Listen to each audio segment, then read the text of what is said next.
We are officially closing in on the halfway point in our first season back with Sunderland A.F.C. in the Premier League, as we look to not only restore their place in England's first division, but propel them to European glory. Let's see where we find the Black Cats 5 months into that progress.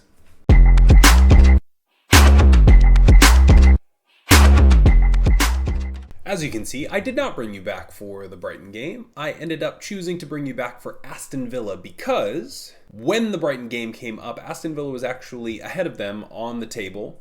Brighton won their last match to go 1 point up on Aston Villa, but it was kind of a coin flip for me. I figured that Aston Villa might have been a better matchup for us.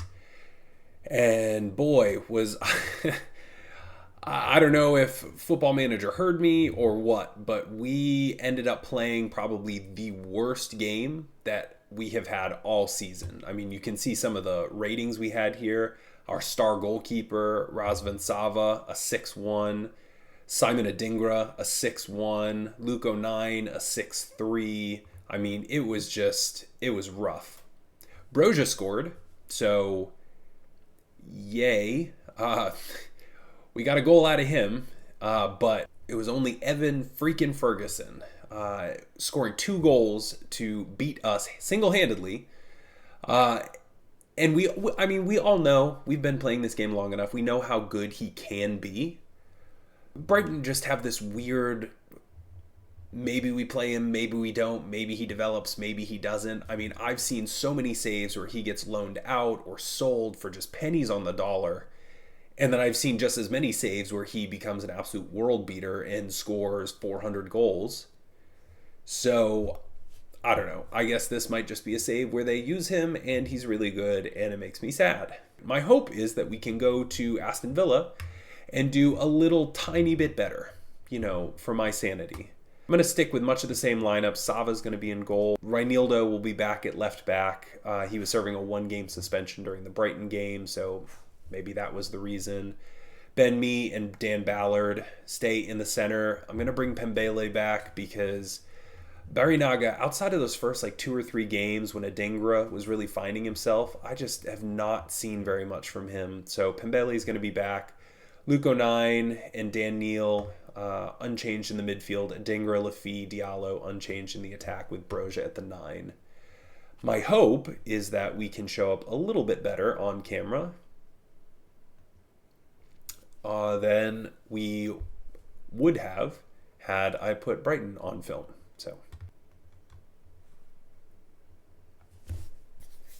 So I'm hoping that, as we've all seen during, any of our Road to Glory saves or our non-league to legend saves, going from the championship into the Premier League, typically the first half of the season is much easier than the back half of the season because teams don't really take you seriously. So you typically overperform, which I think is honestly what we're doing here. I don't think this is a 3rd place Premier League team.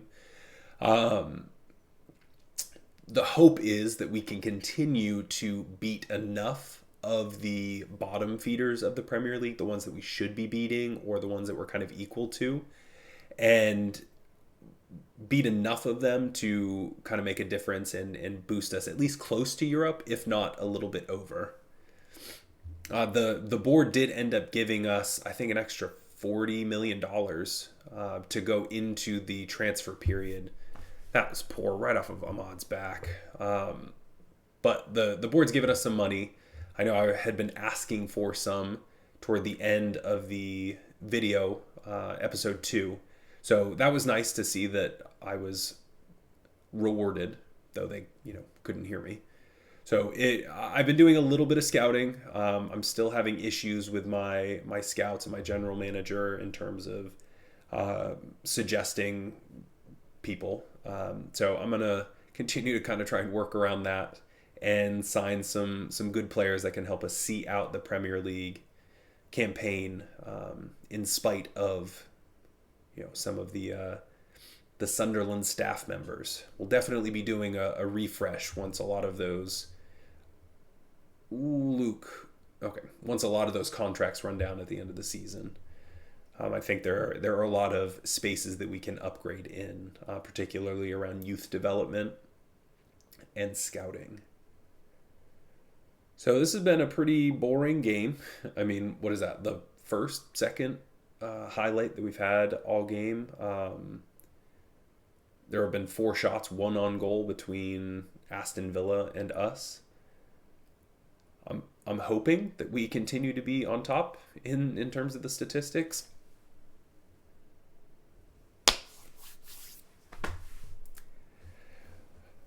Well, we might be on top in the statistics, but not in the one that matters.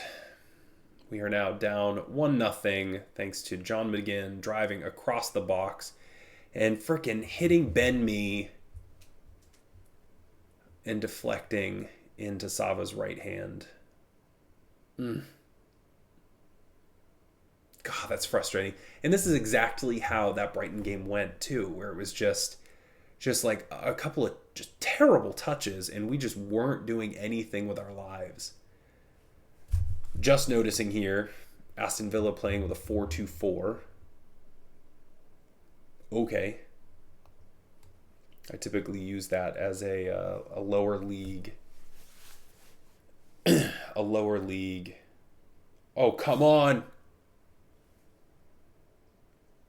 Yes, penalty for us. I was confused there for a second with the colors. Come on, give us a penalty. All right, penalty awarded. I think Broja is slated to step up here.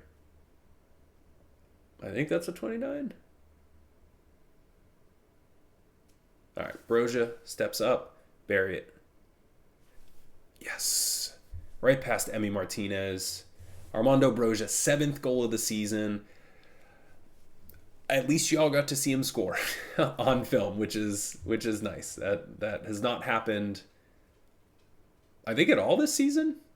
So there's your first goal in the flesh or in the pixels. Well, we've clawed back here toward the end of the first half, which is nice. But if I could remind you, Broja scored in the Brighton game, and that did nothing for us. We ended up losing that 2-1. Hopefully, we can take some of this, if you want to call it statistical dominance, with 6 shots, 3 on target, and only a 1.5 XG to the 2 and the 1 for Aston Villa. If we can take that, maybe put together another one in the second half, that would be nice. Come on, boys. Don't suck. Simon Adingra, 6'3". 6.3 average rating this game. He had, if you remember, a 6-1 in the Brighton game. It was not great. That was a nightmare game too. I mean, they didn't score off of it, but in the 65th minute, I think, I was desperate. We had a lot of tired little legs, and I made a bunch of changes and put, who was it? Lewis? I don't even know if he's on the bench. I put Lewis in as the left winger for Adingra, who again was having a horrible day. Put him up there, and 2 minutes later, injured. So I had already used all of my substitutes, and then didn't have it. Like, I ended up having to go from a 4-2-3-1 to a 4-2-2-1, and pinched. I think I had Chris Rigg and Ba playing as the dual attacking midfielders. So it was not great. Freaking Pembele with the yellow card again on a 6-4. All right, well, let's see if Barinaga can come out here and do something. I want somebody to come in and change. We definitely need, I mean, as much as I've been hyping up our attack this first half of the season, we are in desperate need of somebody to come in and be like an actual Premier League attacker, somebody that's going to actually score some goals. I mean, even if it's a defender, because Tyrone Mings nodding home the corner, that would be nice. I mean, we have Ben Mee, I think he's 6'4". Dan Ballard is 6'4", 6'5". No, Dan Ballard is 6'2". Geez, Ben Mee is 6 foot. We definitely need some height in our center backs. I love having some big old dudes in that central defense for corner kicks and all of that. And we just do not have that. So that'll definitely be something I'm looking to upgrade, because remember, Ben Mee is like 100 years old. So we'll be looking to move him on or replace him after this season anyway. So that's definitely something that we can work on. I definitely want to get a striker, and I think that we can absolutely do better on the attacking mid role. Ooh, off the post. All right, counter. That's not how we counter.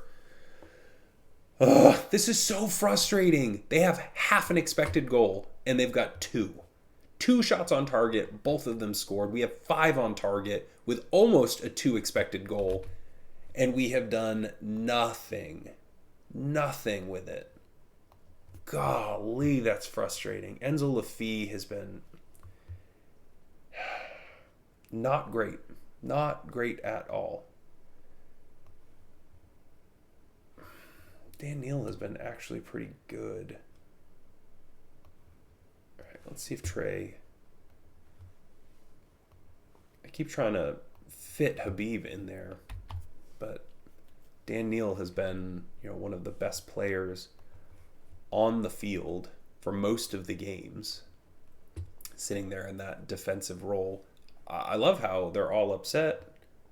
Let's take advantage of that, please. Push them into attack. Come on, boys. Do something with your life. 5 minutes of extra time. Come on. Nobody? Oh my goodness. How disappointing. 2 back-to-back 2-1 defeats where Broja scores in both of them.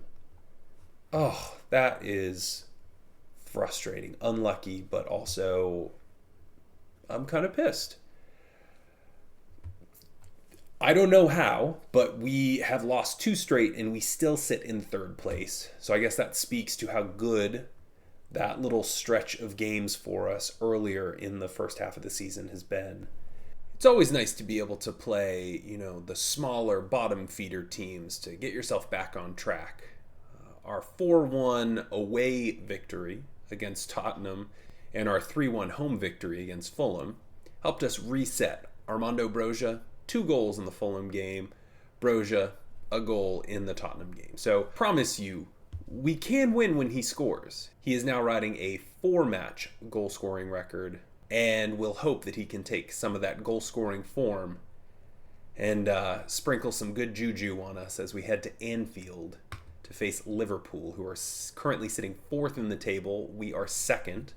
This is going to be another one of those games that can kind of tell us how we can anticipate ending the season. I have a feeling Trey Hume is over here getting stressed out. I have a feeling that this is going to be a tight match. I'm hoping for a win, planning for a loss, and we'll see what we can get out of it. Sirkin goes into a Dingra all the way across the box. Oh! I really was hoping that Amad Diallo might take a pivot shot. Good clearance. Yikes. Okay. Well, that was positive. If we can keep that going, that would be really nice. So, right now, I think the plan is nobody's going to catch Man City. And it'll just be a case of who can beat who could beat the bigger teams and hold on to that top four place. We're playing with house money right now. I mean, we've talked about this. I feel like a couple of episodes now. Any Sunderland fan, if you were to ask them first season back in the Premier League, would you take being in the top half of the table? Never mind in European places. Never mind in Champions League places. They would say absolutely. So for me, I think it would be foolhardy to try and pin our hopes on good save by Becker, good cut by Barinaga. It would be foolhardy for us to try and put our hopes into being top of the league. I think we need to focus on winning the games we can and hoping for Europe in any capacity. Dan Neal into Ahmad on the back post, but Allison Becker comes out and claims. It's been a pretty even match. I know our XG is better because we had that like point blank shot that Becker saved, but we both have one shot on goal. We've had a lot more of the highlights. There we go. My brain froze. We've had a lot more of the highlights, which is exciting to see. And then, Simon Adingra, I'm telling you, he is so good for us. He is so good for us. Sirkin gets it into the box, and he just like walks around the center backs there. Yeah, that was just like a one-time. Ooh, I love it. I love it. Beats Becker on the near post. As a Liverpool fan, I don't love it, but for this purpose, I do absolutely love that.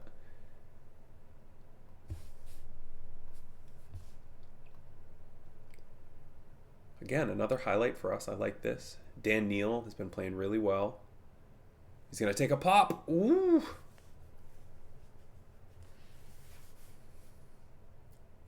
I'm running into a lot more players asking for contracts. We've got Daniel Ballard. I was able to convince him to wait till the end of the season to make sure that we, one, want to keep him, and two, are more confirmed about our place in the Premier League moving forward. But Trey Hume wants a new contract. Enzo Lafie wants a new contract. And of course, good fight. Whoa, off the post. All right, we're still in. No, we're not. All right, I don't know what injury Barinaga is dealing with, but I feel like it seems to be serious enough where he's not playing to any sort of level, but not serious enough where... Oh my Lanta! Not serious enough where he needs to come off. Oh, I really thought he was going to take the foul there. All right, boys, come on. Come on. Another highlight for us. I feel like this is going to come back and bite us in the butt. If we are able to get all of these highlights, get all of these shots on frame, and still not do anything with it. This is just one of those games. One of those games that you know something crazy is going to happen. We're going to end up drawing or losing. Pushes it out as far as McAllister. But we challenge. Dennis Sirkin gets it. All right. Yeah, see, this is one of those moments. I'm anticipating a goal here. And it's one of those cheating. I told you I was expecting a goal. And the same thing, the Arsenal game, that's how they scored their one goal. The corner kick that goes directly to the top of the box. Yep, he just rounds Trey. Having seen Chiesa play all last season, when he did play, I know he's not that good. So FM doing FM things. Let's encourage the boys. Amad Diallo driving. All right, Ben Me. Yes. Adingra. Okay. Send him. Yes, Broja. Oh. See, these are the goals that we would have scored against the lesser teams, but they have arguably one of the best, if not the best goalkeeper in the world right now. Put it in, Enzo. Offside. So, I mean, if we were playing middle of the table, bottom of the table opponent, we would be up 3-4-1 if we had allowed them to score that goal.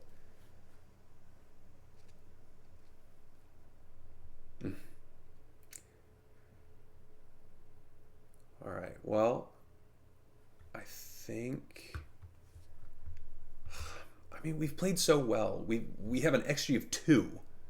They have an XG of 0.5, and we're tied 1-1, which is frustrating because that means we've gotten a lot of really great shots, and Allison is just bailing them out.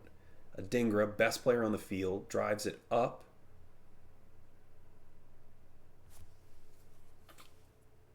No, absolutely, don't do anything with it. Mo Salah.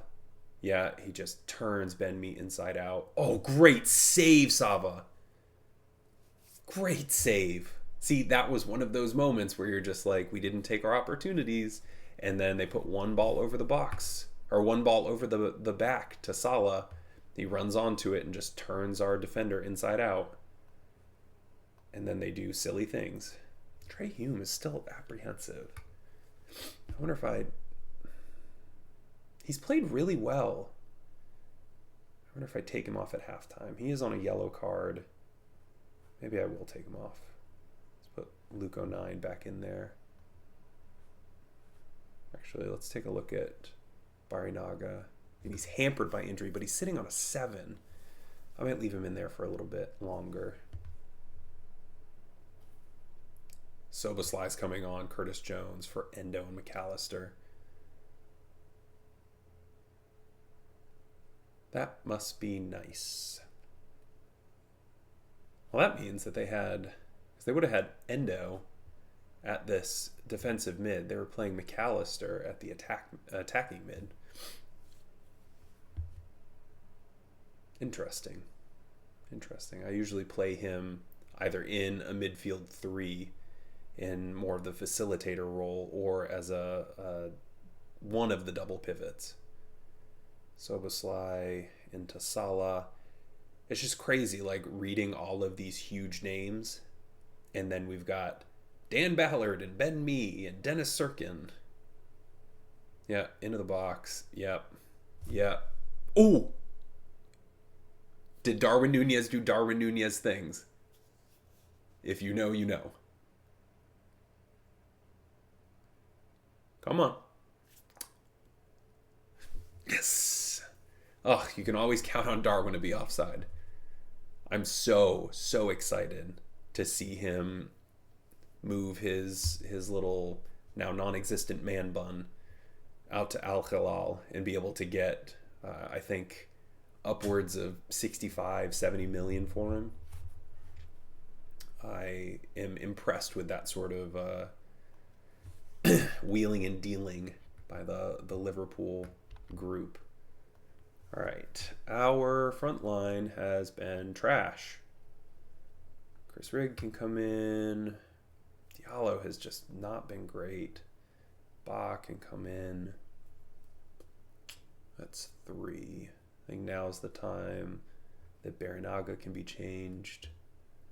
I'm going to hold on to this last substitute. Oh, I didn't even tell you the nonsensical things that happened. We walked out of the...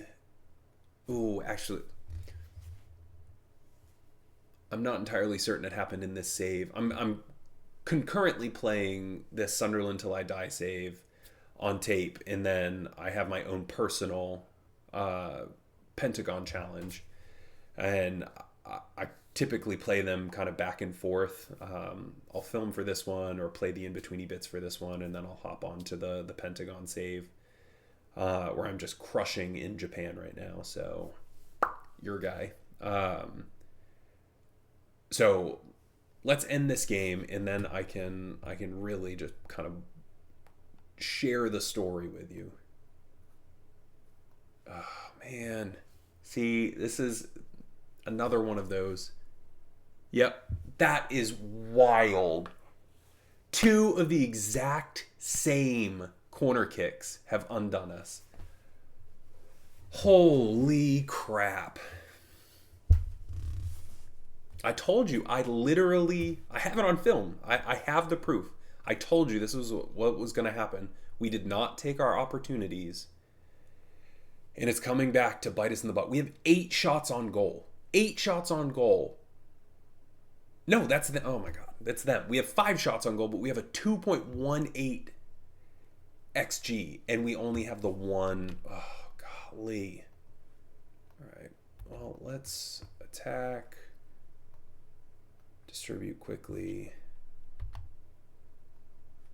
We got to make the last one. All right. Broja has just been... He's played so poorly. I'm so disappointed. He was playing so well last game. All right, we got 10 minutes to score.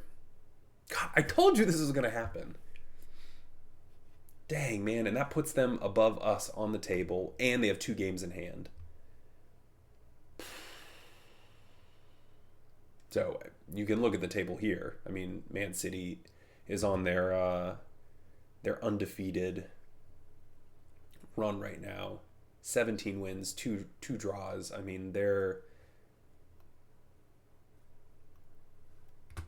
essentially undeniable. Dang, man. The fact that Chiesa is the one that beat us is so frustrating. Golly, he's like barely a player on the team right now. That's frustrating.